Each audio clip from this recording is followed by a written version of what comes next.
മണ്ണാറശാല നാഗരാജ ക്ഷേത്രം. പ്രകൃതി ഒളിപ്പിച്ച വിസ്മയങ്ങളാൽ ഏറെ കൗതുകം നിറഞ്ഞ ഈ ക്ഷേത്ര പരിസരം പച്ചപ്പാൽ മൂടപ്പെട്ടതാണ്. ക്ഷേത്രവും അതിലെ കുളവും നിറയെ മീനുകളും പിന്നീട് അവിടെ കൽപ്പടവുകൾ കയറി ചെല്ലുമ്പോൾ നാഗത്താന്മാരുടെ ഒരു കോട്ടയാണ്. വിശിഷ്ട പൂക്കളാൽ നിറയെ സമ്പന്നമാണല്ലോ. പള്ളിപ്പടർപ്പുകൾ കൊണ്ട് ചുറ്റപ്പെട്ട ഈ പ്രദേശം ചെറിയ ഒരു കാടെന്നോളം നമ്മളെ വിസ്മയിപ്പിക്കുന്നു. ഉള്ളിലേക്ക് ചെല്ലുമ്പോൾ അമ്മ ഉപയോഗിച്ചു പോകുന്ന മണ്ണ് അതിൻ്റെ കാലപ്രദേശങ്ങൾ കാണാം. ഏറെ വിസ്മയമുള്ള ക്ഷേത്ര പരിസരം നമ്മെ മറ്റൊരു ലോകത്തേക്ക് കൂട്ടിക്കൊണ്ടുപോകുന്നു.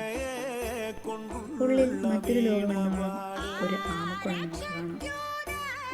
ലോകത്തിൻ്റെ തിക്കം തിരക്കം ഒഴിഞ്ഞ ഈ കോണിൽ അവരങ്ങനെ വിവരിച്ചു നിൽക്കുന്നു. കണ്ടു നിൽക്കുമ്പോൾ തന്നെ മനസ്സിനെന്തോ ആനന്ദമാണ്.